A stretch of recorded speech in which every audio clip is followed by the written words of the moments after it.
dia, meus irmãos. Graça e paz de Jesus. Obrigado, Rafa, aí pela toda a ajuda. Estavam conversando eu e o Rafa essa semana, né? Quanto a gente estava pensando, né? Tentando encontrar uma resposta, né? De por que Deus faz algumas coisas. E nós não chegamos numa resposta do porquê. Mas tudo está dentro do propósito de Deus e Deus usa as situações para a vontade dEle, que a gente não, talvez aqui nós não vamos saber, mas lá no futuro talvez Deus responda, Deus mostre. A certeza é que Deus está conduzindo todo esse processo, toda essa situação, e está usando também esse momento para fortalecer a fé nossa como igreja, como comunidade, para fortalecer também o ministério, né, futuro que eu e o Rafa vamos ter. Tem sido um aprendizado para nós. Então, a certeza que a gente pode ter é que Deus está conduzindo, Deus está nos auxiliando e Deus está nos pastoreando também nesse processo. E é sobre isso que eu quero falar hoje com vocês. Deus está nos pastoreando. Deixe ser pastoreado pelo Senhor. O texto se encontra lá no Salmo 23. Então, abra aí a sua Bíblia. No Salmo 23, nós vamos ler juntos.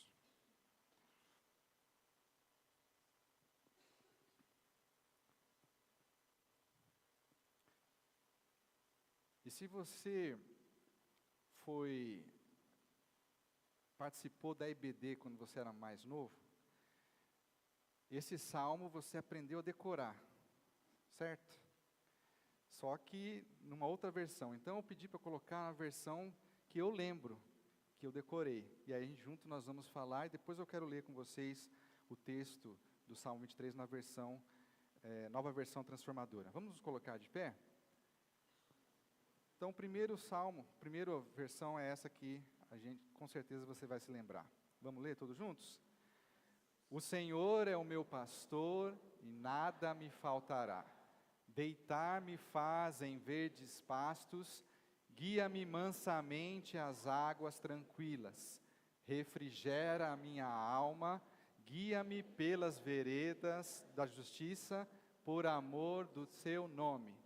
Ainda que eu andasse pelo vale da sombra da morte, não temeria mal algum, porque tu estás comigo. A tua vara e o teu cajado me consolam. Preparas uma mesa perante mim, na presença dos meus inimigos. Unges a minha cabeça com óleo e o meu cálice transborda. Certamente que a bondade e a misericórdia me seguirão todos os dias da minha vida, e habitarei na casa do Senhor por longos dias. E aí agora eu quero ler com você na NVT, então você ouça aí nessa outra versão. O Senhor é o meu pastor e nada me faltará. Ele me faz repousar em verdes pastos, e me leva para junto de riachos tranquilos. Renova as minhas forças e me guia pelos caminhos da justiça. Assim Ele honra o seu nome. Mesmo quando eu andar pelo escuro vale da morte, não terei medo, pois Tu estás ao meu lado. Tua vara e teu cajado me protegem. Preparas um banquete para mim na presença de meus inimigos. Unges minha cabeça com óleo, meu cálice transborda. Certamente a bondade e o amor me seguirão todos os dias de minha vida, e viverei na casa do Senhor para sempre. Amém? Pai, te agradecemos, Senhor, pelo teu cuidado, pelo teu pastoreio nas nossas vidas, e pedimos que o Senhor continue assim cuidando de nós, individualmente como igreja, bem como do nosso pastor Jefferson. É a oração que fazemos no nome de Jesus. Amém. Você pode se assentar.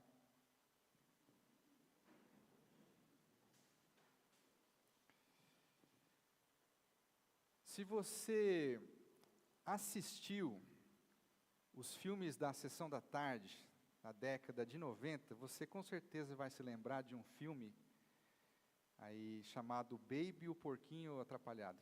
Quem lembra desse filme? Esse filme fala de um porquinho que quer ser uma espécie de um cão pastor. Ele quer cuidar das ovelhas. E ele faz isso de uma maneira bem diferente dos outros cachorros. Hoje eu quero falar sobre o cuidado de Deus e como esse cuidado ele é diferenciado. Como Deus ele usa as situações para cuidar de nós. E meditando no texto do Salmo 23, a gente vai encontrar como Deus faz esse pastoreio com a nossa vida. Às vezes nós temos a tendência de ler o Salmo e pensar nele como uma espécie de promessa ou uma norma que nós temos que ter na nossa vida. Os Salmos, eles foram escritos, meus irmãos, assim, para situações bem específicas, ou para um culto, para ser cantado ou declamado, ou numa situação de peregrinação, ou numa situação de sofrimento. Os Salmos, eles, mais do que promessas ou normas que nós temos que ter para a nossa vida, ou seja, um modo de vida, os Salmos são uma manifestação da fé desses que os escreveram, e uma fé firmada em Deus. Esses Salmos são poesias, que as pessoas que os escreveram retrataram as situações e expressaram a confiança, a fé, os questionamentos que eles tinham para Deus. Então os salmos, eles funcionam muito mais do que promessas ou modo de vida que nós devemos realizar. Eles servem para expressar a nossa fé. Então, se você está passando por uma situação difícil na sua vida, e você às vezes não sabe nem como expressar isso, leia os salmos. Se você está passando por um momento de alegria, e você quer saber como eu posso externar isso, leia os salmos. Você está passando por uma situação complicada, onde você está questionando, mas Senhor, por que isso está acontecendo? Leia os salmos também. Os salmos contêm essa sabedoria, essa fé dos nossos irmãos do passado, que nos ajudam a entender, às vezes, a situação que nós estamos vivendo. O objetivo do salmo, ele é concretizar, é expressar a nossa fé em Deus. No caso aqui do Salmo 23, ele funciona como um convite para que nós descansemos em Deus, para que nós experimentemos o cuidado dele na nossa vida, para que a gente descanse no Senhor. Esse salmo que foi escrito por Davi, então ele é um convite para você experimentar o cuidado de Deus. Aqui, a figura do pastor que Davi retrata, ela não é muito comum para nós aqui no Brasil. Então, para o povo de Israel, a figura do pastor de ovelhas é bem culturalmente disseminada. Então, o que você precisa ter em mente quando estiver lendo o Salmo? É lembrar daquela pessoa toda encapuzada com as vestes, segurando um cajado, na ponta ela é meio tortinho, sabe? E ele está no campo, olhando as ovelhas de longe.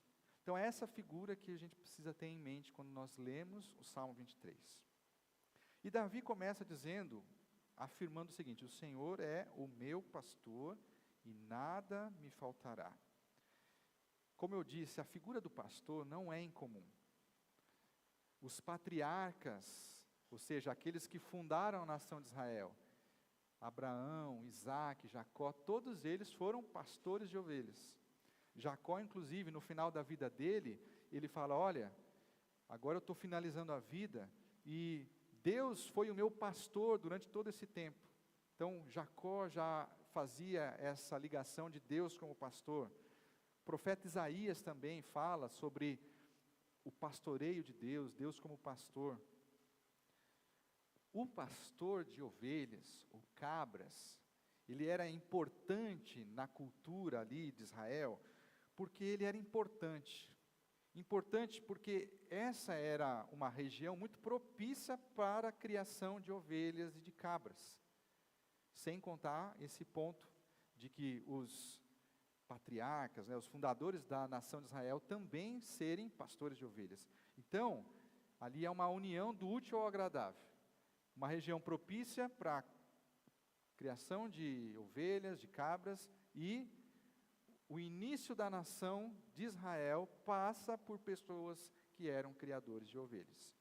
Então, a descrição de Deus como pastor era muito que natural, era algo que estava no dia a dia. E Davi escolhe retratar Deus como pastor, porque ele lembra do quê? Ele lembra do cuidado de Deus, e ele lembra do sustento de Deus.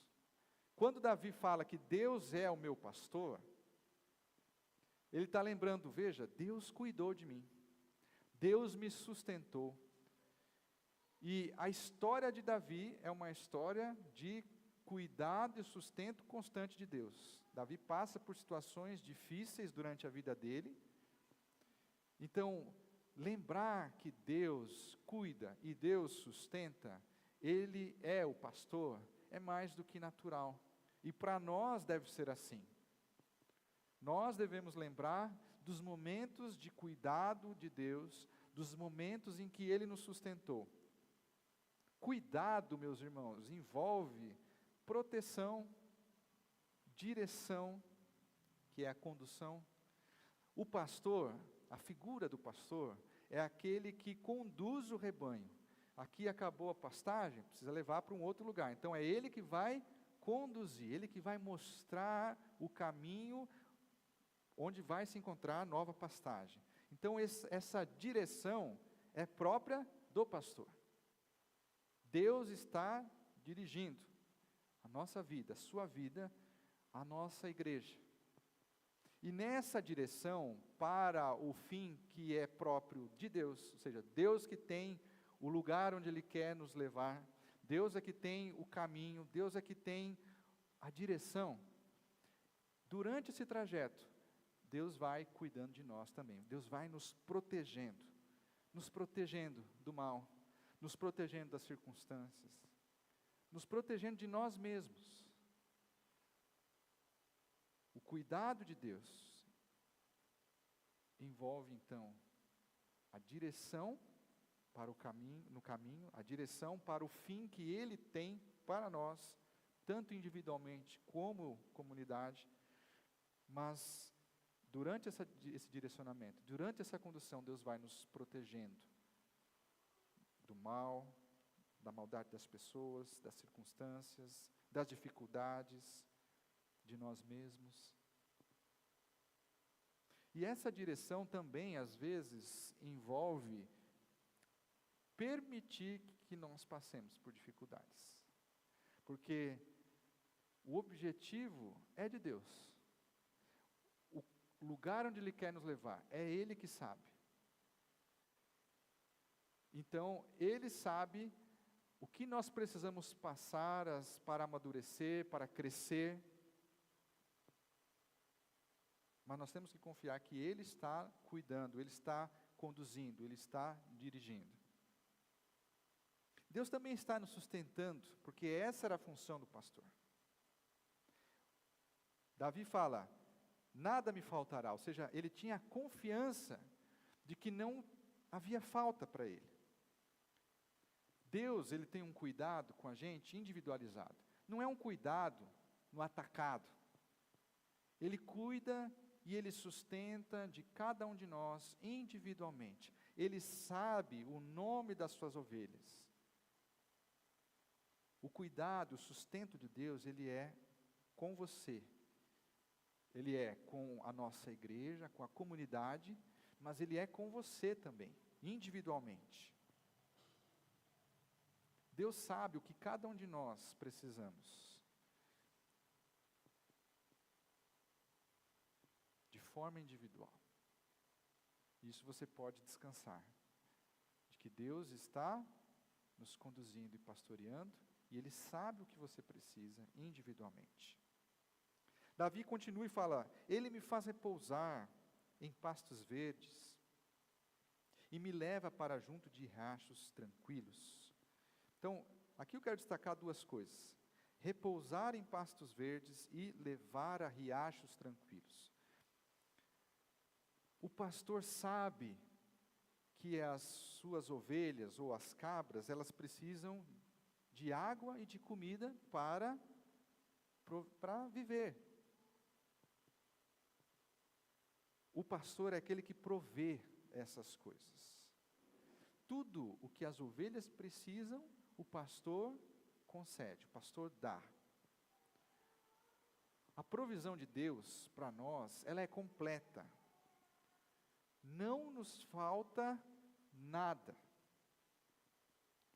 Nós podemos crer que Deus está cuidando e Deus está dando e provendo tudo aquilo que nós precisamos para viver. Então, quer dizer que a gente vai ter, ou eu vou ter, tudo o que eu quero? É isso? Não. Confiar que o pastor, Deus está nos conduzindo, é saber que tudo que Ele acha, ou Ele sabe que eu preciso ter, eu tenho. Se eu não tenho, é porque eu não preciso. Deus sabe das coisas que nós precisamos. E como o pastor supremo que cuida de nós, Ele nos dá aquilo que nós precisamos. Então a provisão de Deus, ela é completa no sentido total da nossa vida. Ela é uma provisão física, ela é uma provisão espiritual, ela é uma provisão emocional. Deus, Ele nos dá tudo aquilo que nós precisamos nessas áreas de forma integral na nossa vida. Ele sabe o que nós precisamos para a nossa vida física, o sustento, o alimento, Deus nos dá, Deus nos concede. O que nós precisamos para ter emoções saudáveis, Deus também nos dá. Deus nos dá uma comunidade onde nós podemos compartilhar os nossos fardos, uma comunidade onde nós podemos conversar com as pessoas, uma comunidade onde nós podemos compartilhar uns com os outros as situações que nós vivemos, onde nós encontramos os conselhos para a nossa vida, irmãos com sabedoria para nos ajudar, para nos aconselhar. Espiritualmente, Deus já nos deu a palavra dEle, mas na comunidade de fé onde nós estamos, Deus também levanta irmãos para nos explicar o texto bíblico, para nos ajudar nessas situações, para entender o texto, para trazer luz ao texto, para nos animar. Veja que Deus nos dá tudo o que nós precisamos, tudo aquilo que precisamos para uma vida plena, uma vida satisfeita, desde que nós confiemos e entreguemos o cuidado a Deus. Ele é o provedor, Ele é o pastor.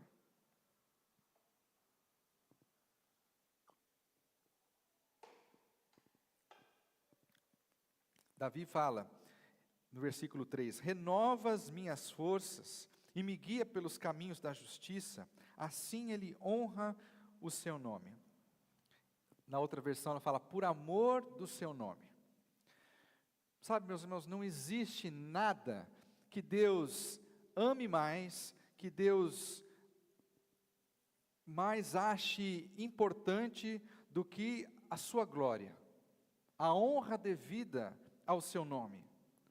Não porque Deus seja egocêntrico, no sentido que, eu preciso estar no centro das atenções, mas se não há ninguém mais importante, mais grandioso, mais maravilhoso, mais bondoso do que a pessoa de Deus, então o natural é que nós o louvemos e exaltemos uma pessoa assim.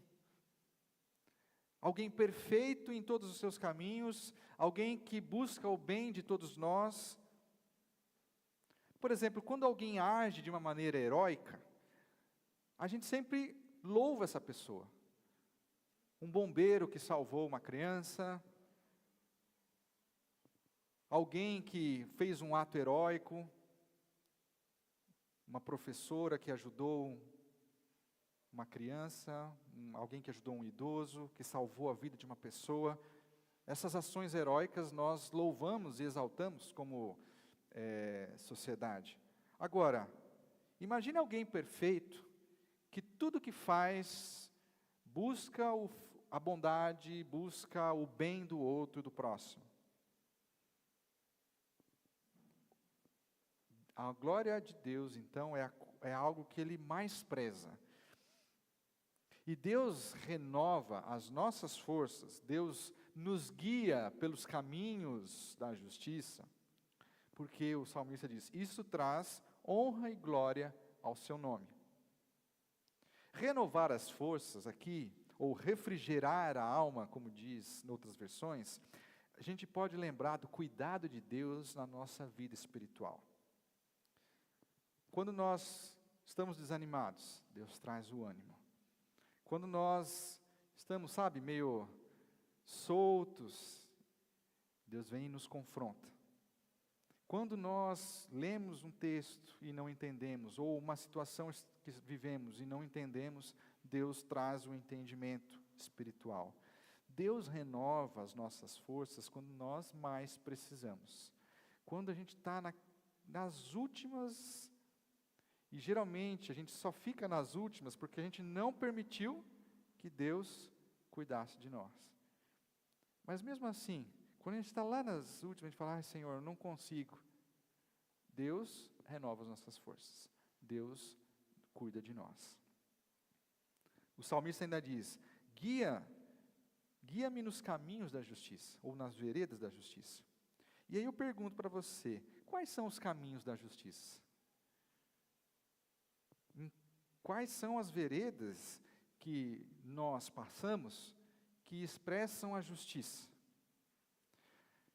Jesus, séculos mais tarde, disse, eu sou o caminho, a verdade e a vida. Ninguém vem ao Pai, senão por mim. Então, o caminho da justiça é aquele que nós trilhamos uma vida parecendo com Jesus. Esse é o caminho da justiça. Então, quando o salmista fala, e aí nós aplicamos para nós hoje, guia-me nos caminhos da justiça, nós temos uma vida parecidos com Jesus, o supremo pastor. Davi fala, mesmo quando eu andar pelo vale escuro da morte, não terei medo, pois tu estás ao meu lado, a tua vara e o teu cajado me consolam. Você sabe qual que é um dos maiores medos do ser humano? É o medo da morte. Esse é um medo universal, aqui, lá na Oceania, nos Estados Unidos, na Europa, na Rússia, todo mundo tem medo de morrer. Medo do que virá depois, medo de ser esquecido, a incerteza do que vai acontecer. Mas, Davi está dizendo para nós que mesmo neste momento, nós podemos confiar e descansar na condução do pastor, porque ela é boa e nos encoraja, inclusive quando estamos nessa situação. Ele não nos conduz apenas aqui nessa vida terrena. A condução do pastor, ela vai para a vida depois da morte, a vida eterna. Uma ilustração que eu guardei, e eu já contei algumas vezes, mas essa história, ela é muito interessante. Ela fala que uma família de missionários foi para o Congo e trabalhou durante muitos anos, falando de Jesus, explicando a mensagem do Evangelho. E durante todos esses anos, onde eles estavam falando, para as tribos, não houve nenhuma conversão. Ninguém decidiu se tornar discípulo de Jesus. Até que a esposa, a mãe da família, adoeceu e acabou falecendo. E aí a família teve que passar por esse processo de luto, velório, enterrar a mãe da família em terras africanas, fizeram um caixão, colocaram, leram as escrituras, oraram, cantaram hinos, enterraram a mãe, e isso tudo observado pelos nativos. Depois dessa situação difícil, muitas conversões começaram a acontecer, os nativos se tornaram seguidores de Jesus.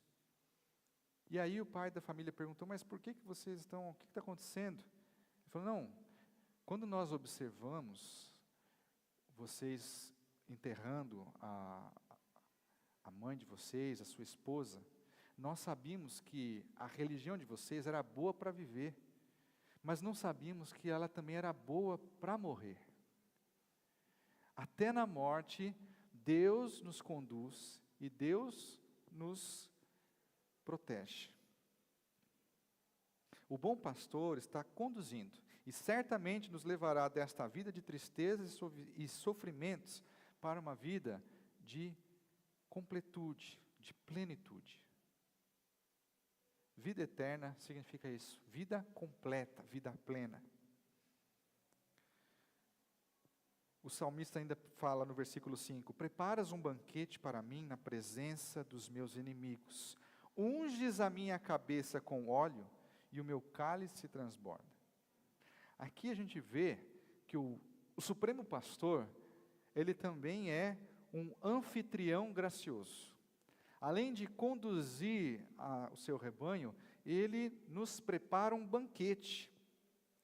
E aqui a visão a cena que o salmista quer nos transmitir é, nós estamos junto à mesa com o Supremo Pastor, num banquete, de tudo não há falta, tudo está disponível, e os inimigos nossos estão fora da casa, nos observando, mas eles não podem entrar, não podem fazer nada, porque o nosso pastor, o nosso anfitrião, nos protege, está nos guardando. Antigamente, havia essa figura que quando alguém recebia uma pessoa em sua casa, e a pessoa participava da mesa, automaticamente ela estava sob a proteção do anfitrião. Qualquer coisa que acontecesse àquela pessoa, o responsável era o anfitrião. Deus nos chama para participar da sua mesa e Ele nos protege com as suas mãos. Nós estamos sob a proteção de Deus. Nada acontece sem a permissão do nosso pastor, do nosso anfitrião. Nós estamos protegidos. Podemos observar a maldade das pessoas fora e Deus nos guardando. Nós estamos sob a proteção do nosso pastor. Davi fala, olha, unges a minha cabeça com óleo. O ato de ungir, ele era um ato muito simbólico nessa época no Oriente, porque o Oriente é um ambiente muito seco, muito quente. Então, quando as pessoas chegavam nas casas para visita, por conta desse ambiente, geralmente eles não chegavam, não existia perfume naquela época, tá, irmãos? Então era um ambiente quente, aquele calor, aquele cheiro um pouco desagradável. O hospitaleiro, aquela pessoa que recebia, ele oferecia um óleo para refrescar, e para perfumar, era um símbolo de hospitalidade. Então, o objetivo era, olha, você é bem-vindo na minha casa. E isso traz o refresco nessa situação quente que você está vivendo. Quando nós nos identificamos com o pastor, o anfitrião, nós somos recebidos na sua presença. Deus nos recebe, Deus não nos afasta. Deus nos recebe para si. E nós recebemos a unção do Espírito Santo.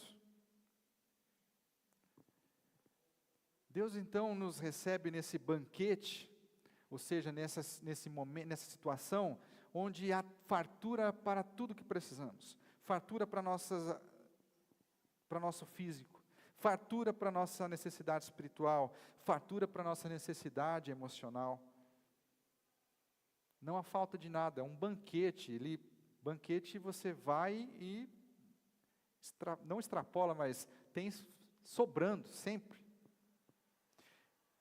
E Davi ainda fala, faz o meu cálice transbordar. Então nesse banquete, além de você ter tudo do bom e do melhor, e não lhe falta nada, o cálice, ou seja, o copo onde você está ali participando, junto com o pastor, junto com esse anfitrião, ele transborda. E aqui o símbolo é de você ter um relacionamento íntimo com o pastor e com o anfitrião. Você recebe mais do que necessita. Nunca há falta no reino de Deus. A ideia é de amizade, de intimidade, de relacionamento. Apenas aqueles que estão junto à mesa com o pastor, que podem experimentar essa situação de fartura, onde o cálice está transbordando.